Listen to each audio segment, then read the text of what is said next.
Sende değişmez hüsyan olur hoca sende. Başvurulum gelmişəm bu meydana mən. Fikir verin səliqəyə səhmana mən.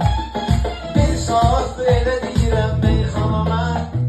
Sözümə hamı heyran olur hoca səndə. Sözümə hamı heyran olur hoca səndə. Mən istəyirəm meydan olur hoca səndə. Düşman olur hoca səndə. Həftədə bir meydan olur hoca səndə. Bunlar bir inan sanki yatıp, ben dediyse hayallara bu cür bakıp, Seyfettin gelip yerlilerini tapıp, taxtarla mehriban olur hoca sende. Taxtarla mehriban olur hoca sende. Həftədə bir meydan olur hoca sende. Əziyyana görə sözümü demək gül olmuşam. Növbə mənim dürbunda mən inanmışam. Başvurulum dilxor olub yanmışam. Bir axtarın qəlyan olur hoca səndə. Bir axtarın qəlyan olur hoca səndə. Mən istəyən meydan olur hoca səndə. Bilmirsən qədrimi heç bilməcinə. Ağlama əlbəttə atam gülməcinə.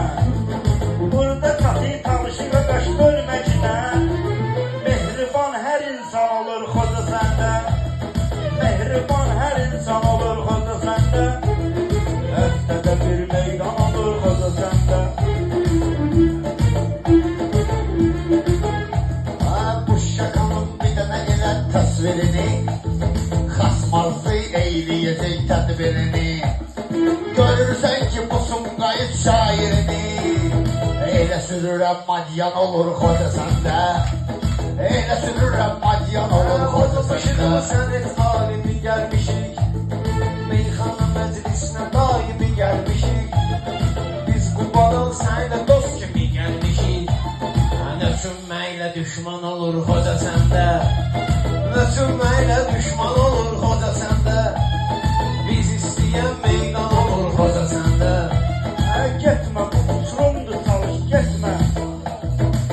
Mənə gəl meyxana örgətmə. Sumqayıt şairini təhqir etmə.